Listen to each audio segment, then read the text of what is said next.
મિત્રો સ્વાગત છે અમારી ન્યૂઝ ચેનલ સંધિ જાગૃતિમાં। હું છું જાહિદ સંધિ। અગાઉ અમારી ચેનલની અંદર તમે ઘણા બધા જે અલગ અલગ પ્રકારના વલીઓના જે સ્ટોરી છે એ જોઈ છે, અને ખાસ કરીને વાત અગાઉ પણ મેં તમને કીધી હતી અને અત્યારે પણ કહું છું કે નિગાહે વલી में वो तासीर देखी है, बदलती हजारों की तकदीर देखी है। એવી જ રીતે આજે અમે ભાવનગર થી 200 થી 250 કિલોમીટર દૂર જે પોયડા ગામ છે, તાલુકો બેચરાજી, જિલ્લો મહેસાણા ની અંદર આવી ગયા છે। અને ખાસ કરીને હું તમને ઓળખ આપી દઉં કે મારું મોસાળ છે, મારા મામાનું ગામ છે, અને ખાસ અમે અહીંયા આવ્યા હતા। અને અહીંયા આગળ એક એવા જ વલી જે અગાઉ મેં તમને કીધું છે કે ત્યાં તમે આવો તો તમારા દિલમાં એક જણજણાટી ઉભરે છે, તમારી રૂવાટીઓ ઊભી થઈ જાય છે કે આજ વર્ષો વીતી ગયા હોય પણ આ વલીઓની મજાર ઉપર તમે આવો તો તમને એવું લાગે કે આજ પણ એ એમની કબરોની અંદર જિંદા છે।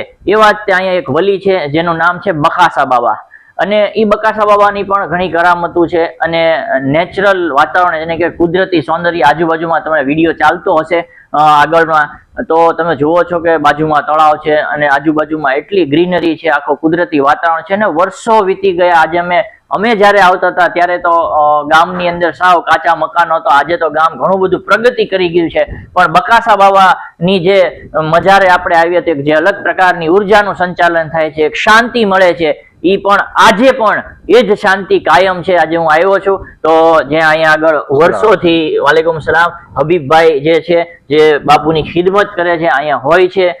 બાપુના ઘણા બધા જેને કહેવાય કે અલગ અલગ પ્રકારના અનુભવો પણ એ અનુભવી ચુક્યા છે। તો થોડી ઘણી બાપુની જે વાત છે જે આપણા દિલનું ઈમાન તાજું થઈ જાય વલીઓ ઉપર કે વલી સિફત શું છે એ થોડું ઘણું જાણશો। કેમ છો હબીબભાઈ? મજામાં? મજામાં। હવે આપણે જો વાત કરીએ બકાસા બાબાની તો કેટલા વર્ષ જૂની દરગાહ છે? આ જૂની તો અમને તો બહુ વર્ષો થઈ ગયા। અમારા ગાઈડિયા જોયેલું બેટા પેલા બાવા આગળ હતા, પછી એક અભડસેટ લાગી ગઈ, પાકી હાલતમાં અભડસેટ વાળી બાઈ આવી ગઈ તો બાવાની મજાર ચાલવા માંડી। ચાલવા માંડી તો અહીંયાથી ગામમાં અહીંયા કામ કરવા તા તલાવ ખોદક કામ ચાલતું હતું તો 100-150 મજૂર હતા, એમાં ગભરાણા એ બધી નાપાકી હાલતમાં આવી જઈને મજાર હાલવા માંડી એટલે ગામમાં આને બૂમો પાડી તા પૂરું ગામ હિન્દુ મુસ્લિમ બધા મળીને મૂઢામાં ખાડા લઈને અહીંયા આવ્યા બાપુ જોડે કગરવા માંડ્યા કે બાપુ રોકાઈ જાઓ કે ગામ રૂઠે દેવ રૂઠે તો ગામનું નાશ જાય એવી કહેવત છે ગુજરાતીમાં। તો એને કીધું કે રૂઠે એટલે સારું ન લાગે તો બધા કગરી પડ્યા મૂઢામાં ખાડા લઈ, પણ મજા રૂકતી નથી। પછી એમાં હોશિયાર હતો, એને કીધું ભેંસનું દૂધ લઈ આવ, પવિત્ર થશે તો રૂકશે। પછી દૂધ લઈને બાપુને દૂધથી નવરાયા તાણે મજા રોકાણી। પણ હબીબભાઈ આપણે જો વાત કરીએ, તમે તમારા કદાચ બાપ દાદાઓથી સાંભળે જૂના આપણા ગઢિયા ગામના હોય, આમ બાપુને આશરે આમ વર્ષો કેટલા 300-350 વર્ષનો આજુબાજુનો થયા છે। 300-350 વર્ષ જૂની મજાર છે। અને ખાસ કરીને આમ નામ બકાશા છે। જો ઇસ્લામિક રીતે આપણે જાય તો બકા અને ફનાની ખૂબ જ મોટી મહત્વતા છે। તર્જુમો મેં કઢાયો અમદાવાદ જઈને દારૂલમાં જઈને તર્જુમો બાવાના નામ પર રોજો બન્યો ને તો તામીર કરવું તો નામ એમનું પૂરું, તો મેં અહીંથી દારૂલમાં મોકલ્યું બાપુનું નામ।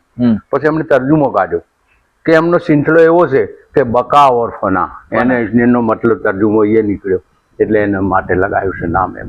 હવે અત્યારે હાલમાં હિન્દુ મુસ્લિમ એકતાની વાત કરવામાં આવે તો ક્યાંથી લોકો હિન્દુ અને મુસ્લિમ સમાજના આસ્થા લઈને આવે છે? દરેક કુંભના જો ઠાકોર કુંભ છે, હરિજન કુંભ છે, કોઈ બી કુંભ નો હોય, હિન્દુ મુસ્લિમ ઉર્સના મેળાના દિવસે બાપુના બધી પૂરી સજાવટ, પ્રસાદ ન્યાજ થાય છે, પબ્લિક ખાય છે। હિન્દુ આજુબાજુ કોઈ કુંભ બાકી નથી, દરેક કુંભ અહીંયા આવે છે બાવાના આસ્થાના ઉપર।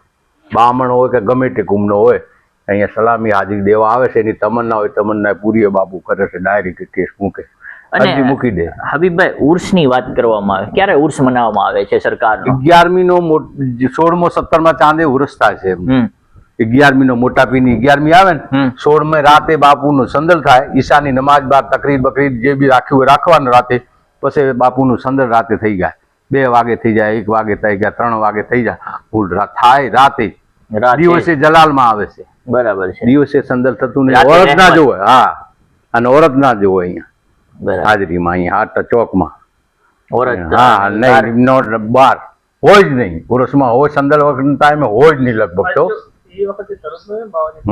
મજાર પૂરી આ વખત કરાઈશમાં બતાવ્યો બાપુ, બધા આખા ગામ ને પબ્લિક બધાના વચ્ચે મજાર ધ્રુવજવા માંડી બાપુ જલાલમાં। આ જ વર્ષના અંદર 1617 ચાંદ 11મી નો બરાબર છે. 16મી રાતે સંદર થઈ જાય બાવાના અને સવારે જુલુસ ગામેથી નીકળે અને જુલુસના અંગાથી ચાદર ને નિશાન બાવાના આવે પછી અહીંયા ન્યાજ ચાલુ થઈ જાય. બરાબર છે. આ વખતે આખી જે મજાર છે હા મજાર સરકારની, ધ્રુજ, હા ઈ છે વિડિયા મૌલાના પાસે છે, આપણા મૌલાનાના પાસે છે મૌલવી મજાર ધરુજીએ. અને હવે બીજી વાત કરીએ કે ઘણા લોકો ઘણી આસ્થાઓ હોય છે, ઘણા લોકો ઘણા બધા દુઃખમાં પીડાતા હોય છે, તો કેવા કેવા લોકોના અહીંયા કેવા કેવા કામ થાય છે? જો હબીબભાઈ, પહેલે તો શરૂઆતમાં જે અહીંયા બને ખિદમતમાં બોલાવ્યો ને તે દિવસે હું જિન્નાતનો એક કેસ એક બાઈ અમારા ગામની લઈને આવ્યા હતા. એને 20 દિવસ લઈને બેઠા હતા અહીંયા. જિન્નાત બાપુએ કબજે કર્યો હતો. બરાબર છે. એનું નામ જિન્નાત, મુસ્તુબા જિન્નાત. જિન્નાતનું નામ મુસ્તુબા, એને મુસ્તુબા ને એની મારી હાજરીમાં એના હંગાતે કેસ ચાલ્યો છે અહીંયા. બરાબર છે. અને ફેસલો અહીંયા થયો હતો દાદા જોડે. દાદા હાલે કબજામાં છે એના. અત્યારે હાલે બાપુ ઓર્ડર કરે તો કામ કરે છે, અત્યારે હાલે જઈને પકડી લાવે એમને. એવું છે. હા, કરામત જાહેરાત તમને બતાવું આજ મને ખબર છે એ વાત. અને હબીબભાઈ, વાત કરીએ તો તમે કેટલા વર્ષોથી સરકારની ખિદમત કરો છો? લગભગ મને તો 20 વર્ષ થઈ ગયા. 20 વર્ષ? હા, હું બીજી જગ્યા ઉપર 9 ગજા બાવાની જગ્યા છે, સાહાબિયાની જગ્યા છે, જંગલમાં છે, મોઢેરા સૂર્ય મંદિરના પાછળ. ત્યાં 4 વર્ષ બેસી ગયા એમના જોડે. જંગલ હતું, વિરાન હતું. અત્યારે તો રોજો છે 50 લાખનો એક જણા સવાલીએ બંધાયો છે, પણ સરકાર ત્યાંથી હુકમ કર્યો અહીંયા મોકલ્યો મને. તારીખ હબીબભાઈ, 20 વર્ષથી તમે અહીંયા આગળ ખિદમત કરો છો, તો તમે રાત્રે દિવસે ક્યારે જ્યારે સરકારનો હુકમ થતો હશે ત્યારે તમે આવતા હશો, તો કઈ તમે પર્સનલી સરકાર અમારે અત્યારે ગુજરાતના હજારો વ્યુઅર્સો છે એ તમને જોઈ રહ્યા છે, આમાં આશિકે વલી જોઈ રહ્યા છે, તમામ ધર્મના લોકો જોઈ રહ્યા છે, તમે કઈ એવો ચમત્કાર છે, મોજેજો છે, એવો કરિશ્મો છે, એવો કઈ જોયેલો સરકારનો? કરિશ્મો હતો જો અહીંયા વગદી હતી, બાપુને છાયો કરતી હતી, વગદી હતી, એમાંથી હાકર કરેલી છે. વખડી, મીઠી વખડી, એના અંદર અહીંયા જ હતી. મેં જ કઢાઈ છે, પથ્થર તોડી નાખતી હતી, એના કારણે બાપુનો કુશલનો કુવો અહીંયા બની દીધો છે મેં. એ જગ્યા ઉપર વખડી હતી. વખડી પુરુષનો ટાઈમ આવે એટલે હાકર ગરવાની ચાલુ થઈ જાય. અમે ચાદરો ચોપે ચારે બાજુ બાંધી દઈએ તો બી સવારે અહીંયા તો અહીં ગુંદ જેવું થઈ જાય, નીચે નીતરીને આવી જાય. એટલે એમાંથી સાકર પડે એવું? હા, કામ ચાલુ છે, પાણી ભરાય. હા, પછી બાપુને જો રોજોનું કામ થતું હતું તો ઓટોમેટિક પાણી આવી જતું હતું, ટીપ ભરાઈ જતો. એટલે ઓલામાં આપડા જે ટીપ પડ્યા હોય ને મોટા, ખાલી કરીને જતા રહીએ. પાણીની સગવડ નથી, ઉનાળા ગરમીના સિઝનમાં બાવાનું રોજાનું તામીર હતું. તે ટાઈમે પાણી ખૂટ્યું એટલે પીપડા ખાલી કરીને જઈએ તો સવારે આવીએ તો ભરેલા પડ્યા હોય. વાહ, પાણી છાંટી દઈએ બાવાને. હવે તમને હજારો લોકો જોવે, તમે 20 વર્ષથી સરકારની ખિદમતમાં છો, વલીઓના બારામાં તમે શું કહેશો? લોકોને શું કહેશો? બાપુ જિંદા વલી છે. હા, એટલું તો કરિશ્મો મેં જાતે હું 20 વર્ષ ભોગ દીધો ને, જ્યાં જ્યાં બેઠો એનો કરિશ્મો જોવા જ મળ્યો છે. જિંદા છે, મજાના અંદર જિંદા છે. હા, અને લોકો શું કહે છે જે બહારથી આવે? અમુક લોકો અહીંયા આવી ગયો, અહીંયા ચોખટ ઉપર આવી ગયો તો એને સુકૂન મળી ગયો. એની તમન્ના જે બી બાપુ ઉપર અર્જ મૂકી જાય, ઓલાદ માટે બી મૂકી જાય, કે દુઃખ હોય કે રોજી રોટીની તકલીફ હોય, કોઈ બી રીતે હોય, બાબાને અરજી કરીને જતો રહે. એ માણસ સામે મન્નત લઈને સામે આવે છે, એ પુરાવા છે, એવી કરામત છે એની.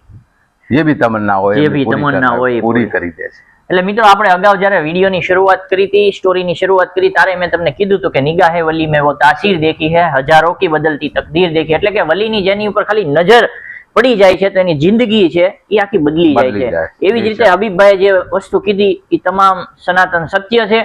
અને એમણે જે 20 વર્ષના એમના અનુભવ હતા એ પણ કીધા. અગાઉ મેં તમને ઘણા બધા ગુજરાતના અલગ અલગ જગ્યાએ વલીઓ, જે વલી સિફત છે, જેમની અલગ અલગ કરામતો છે, જેમની અલગ અલગ જેને કહેવાય કે ચમત્કારો છે, એ તમને મેં બતાવ્યા છે. આજે ખાસ જે બકાસા બાબા રહેમતુલ્લાહ અલીની અહીંયા જે મજાર છે, ખૂબ જ સુકૂન વાળી જગ્યા છે. હબીબભાઈ 20 વર્ષથી ખિદમત કરે છે, લોકો આવે છે, એમના દુઃખ દર્દ અહીંથી મિટાવીને જાય છે, રોતા રોતા લોકો આવે છે. વરગાર વાળો ગમે તેવો બી આવે, અહીંયા ચોખટ ઉપર આવી ગયો તો એનો ફેસલો થઈ જાય. હા, ફેસલો 84 ખાતો હોય કે ગમે તેવી વરગાર હોય, બાવાની ચોખટ ઉપર આવીને બેસી જાય, બસ પકડી લે બાપુ, એને ફેસલો જ દે.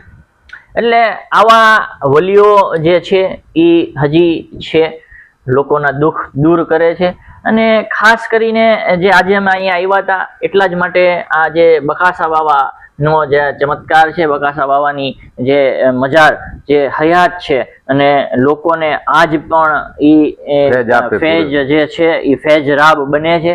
તો ખાસ કરીને જો અમારી ચેનલમાં તમે નવા હોય તો અમારી ચેનલને સબસ્ક્રાઇબ કરી દેજો, કેમ કે અમે આવી અલગ અલગ પ્રકારની જ સ્ટોરીઓ બનાવીએ છીએ. અને જો વિડીયોમાં મજા આવી હોય તો તમારા દોસ્ત, મિત્ર, વર્તુળોને મોકલી દેજો અને ખાસ કરીને સબસ્ક્રાઇબ કરવાનું ન ભૂલતા.